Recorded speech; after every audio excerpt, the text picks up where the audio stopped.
So while the Assistant State's Attorney is presenting and giving you her remarks, perhaps you would write down any questions you might have as well for her, but also for Detective Hollander. Without any more ado, State's Attorney.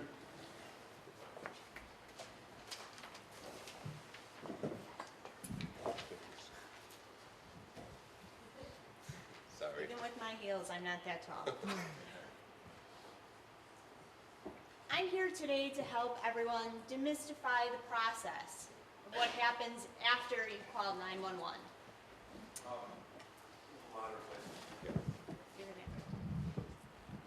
Thank you. And it is a process. And what I think is important with the detective brought up with everybody, it talks about a lot about this Children's Advocacy Center.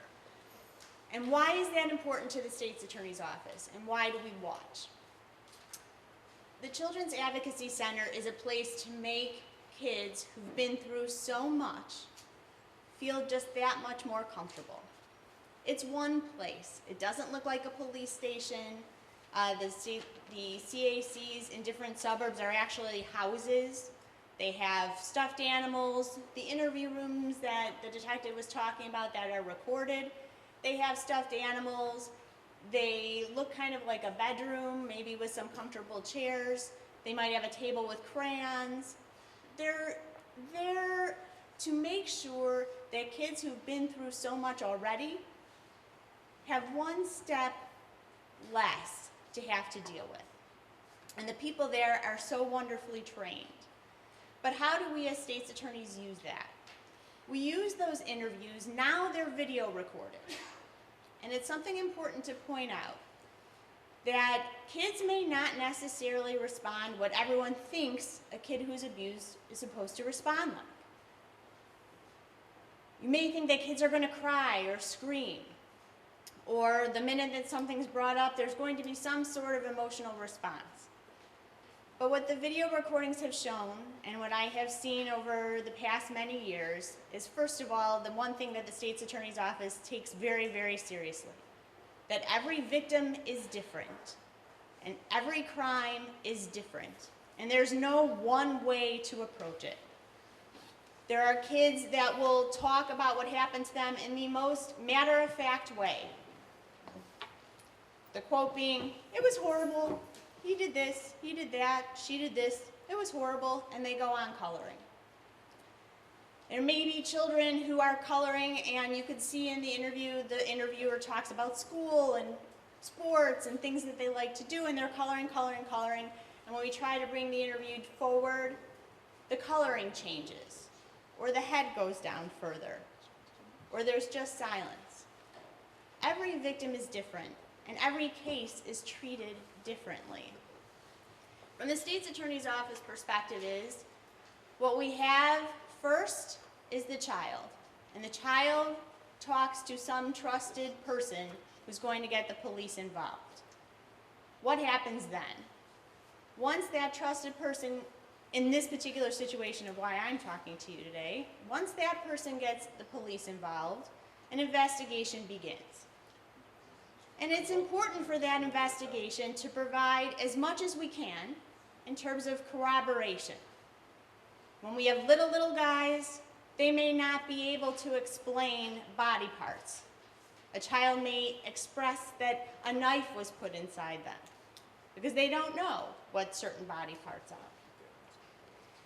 What happens also at the CAC, going along with this investigation, is that there are medical personnel there. Specialized medical personnel who are going to examine a child.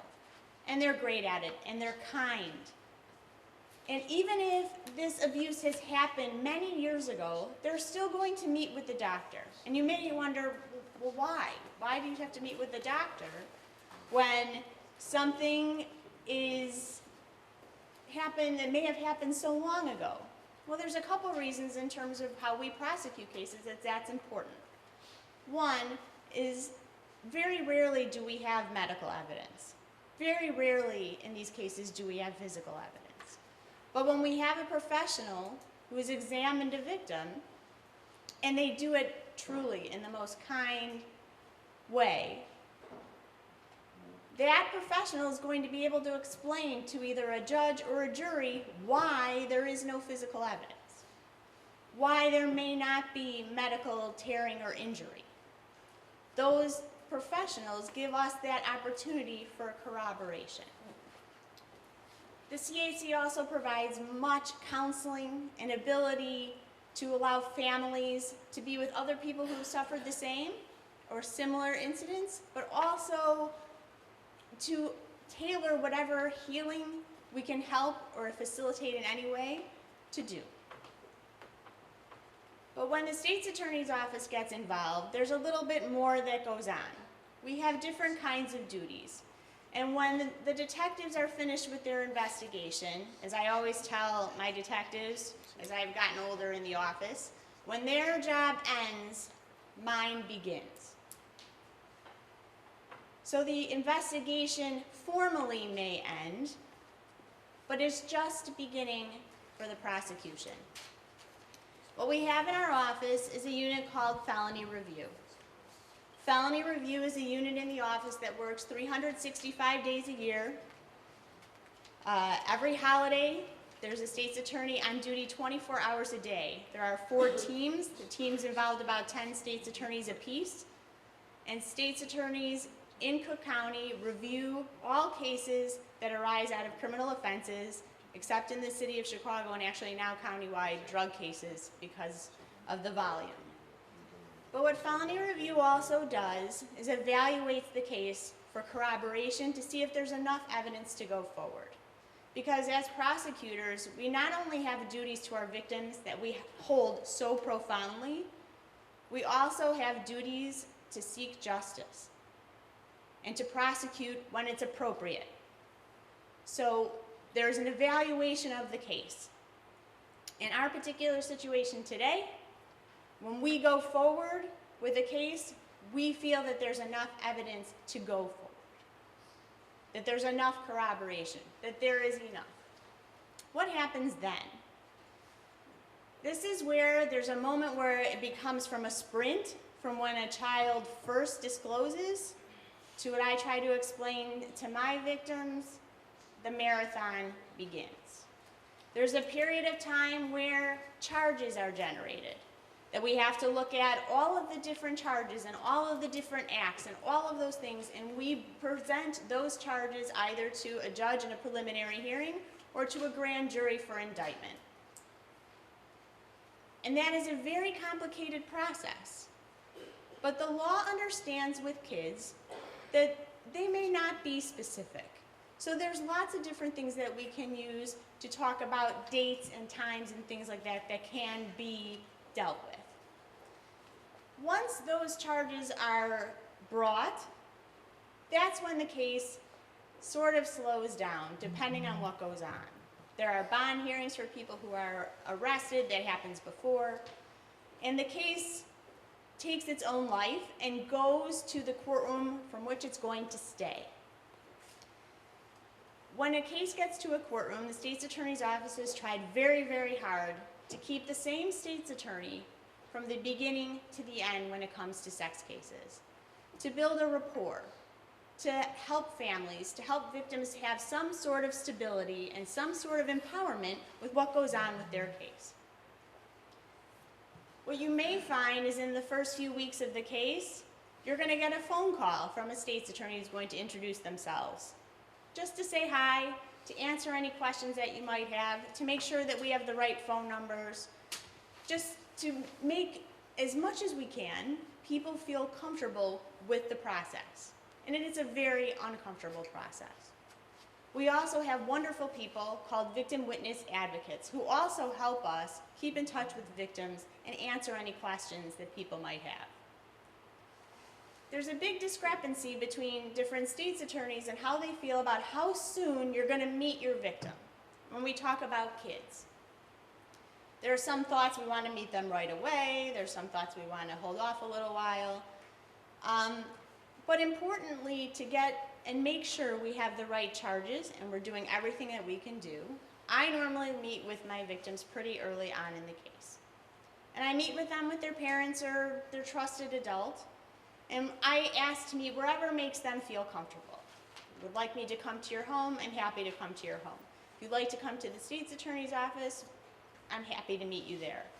A lot of times, most times, people like to come to the state's attorney's office. I think it has something to see what everything kind of looks like and gets the lay of the land. And I'm sure parents first think, well, I'm going to bring my child this first day, and they're going to talk about all this stuff, and it's going to be hideous. The truth of the matter is this: because every case is different, and every victim is different, every state's attorney is evaluating at all times what's the right thing to do. Is it the right thing to talk to this child today about what happened? Sometimes we describe it as pulling the Band-Aid off. Is it right just to say hello, introduce yourself, and get to know the person a little bit, just so that this is someone that you may see and you may see over and over again?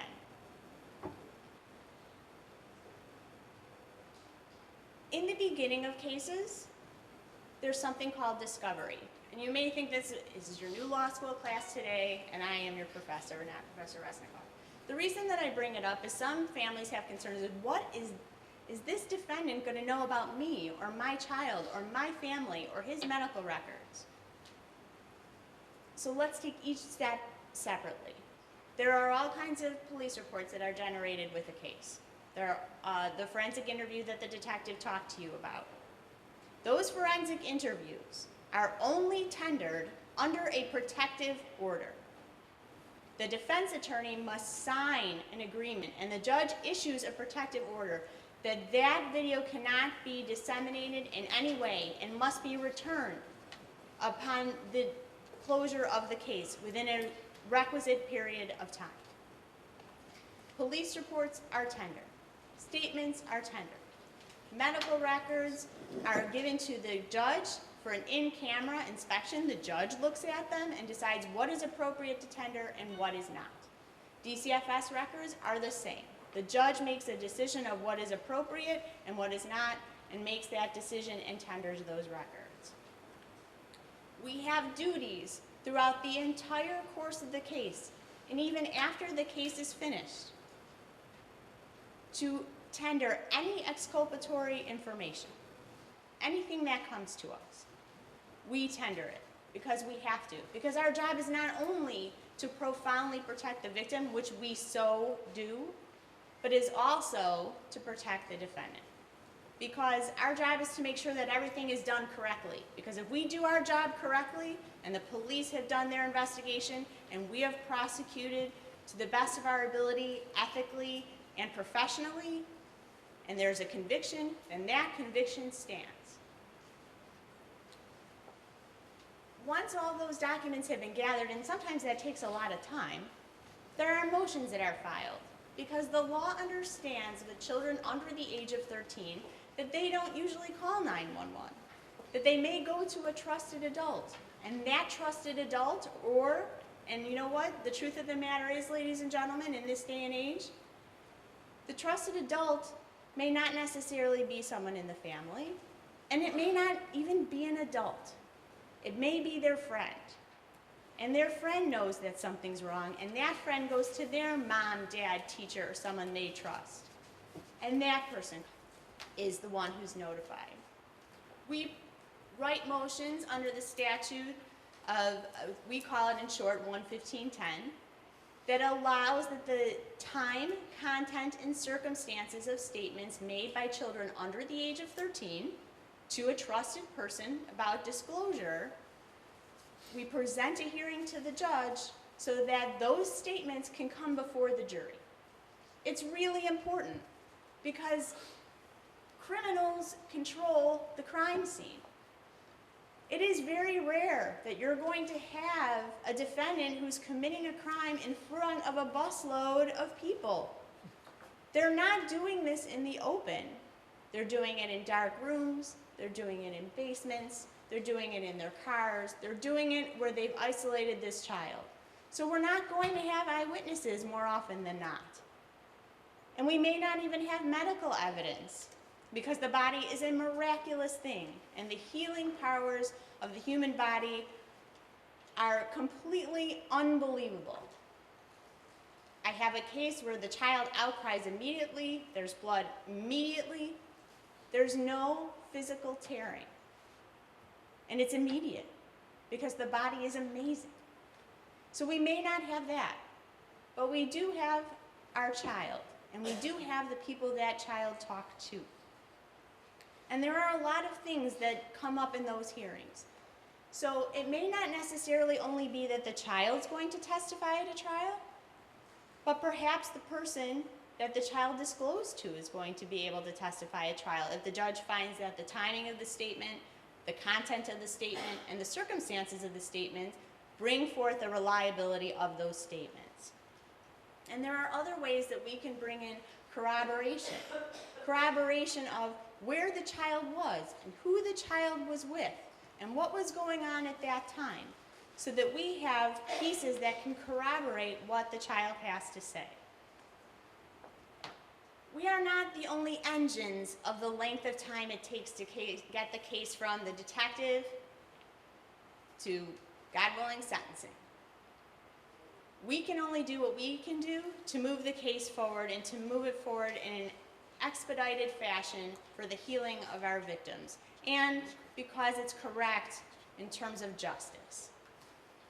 But as you can imagine, depending on whether the defendant is on bond and not in jail, or if the defendant is in jail, may determine how quickly the defense side of things would like to get the case accomplished and finished. And there are reasons for that as well. Well, if we think about it, as the detective talked to you, time heals, memories fade.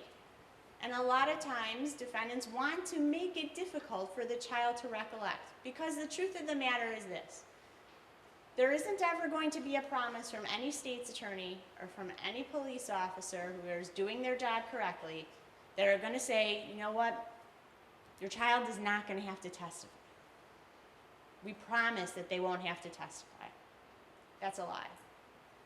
It's one of the first things that I tell my victims, is I'm going to tell you the truth, and you may not like it, and it may not be fun, but I'm always going to tell you the truth, good or bad.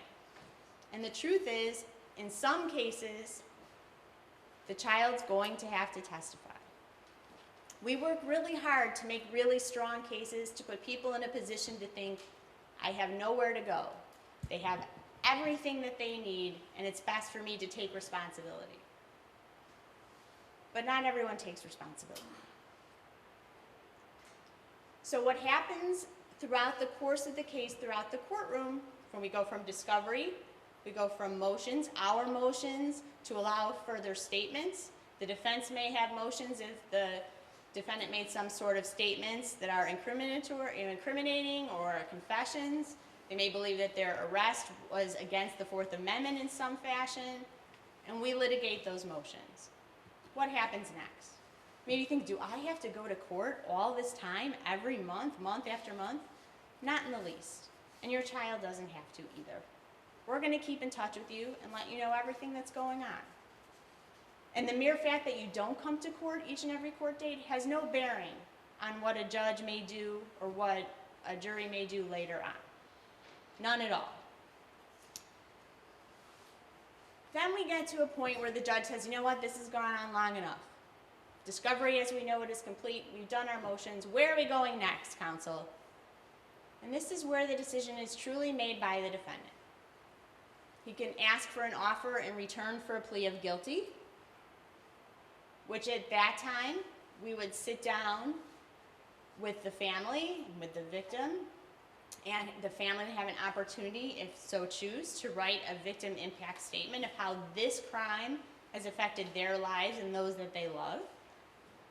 And we would look at the sentencing ranges for different offenses depending on what the sentencing range is, and we would either construct an offer. Some judges, there are no offers from state's attorneys. Everything goes into a conference that's similar to a Judge King Solomon type of a thing. The state's attorney comes back and says, we want this, judge, and we can tell you everything about our case. And the defense attorney comes back and says, judge, that's outrageous, this is what we think, this is what we want. And the judge will fashion a sentence. And the defendant can plead guilty. That's up to the defendant. But then there are defendants who don't want to take responsibility. and want to take their case to trial. And this is where it gets a little bit hard. Maybe not such a little bit hard. It gets hard.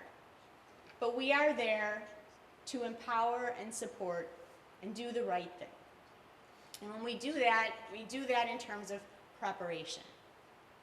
Preparation, preparation, preparation. We take the child to the courtroom and we show them what it looks like. And we have an opportunity to show the child the sheriffs in the courtroom. This is Deputy Corrado. She's going to be watching you. She's going to be sitting right next to you to show where the jury might sit, just to get an idea of what's going on. And there's a strong possibility that we're going to ask to talk to your child without you there, because there can be embarrassment, there can be cues back and forth, whatever the reason may be. What we're trying to do is to provide the best and most truthful evidence to the trier of fact we can. And we have to remember, and probably the hardest thing and the most wonderful thing about living in the United States of America, but when it comes to people who have been victimized, it doesn't sound so wonderful, is that the burden of proof in a criminal case is beyond a reasonable doubt. Sure. It's beyond a reasonable doubt. And it is a burden that we meet each and every day in courtrooms throughout the United States. It is not impossible. It is not beyond all doubt. It's beyond a reasonable doubt. And the best way to do what we can in a trial is to prepare. We don't want to put a child on if we don't absolutely have to.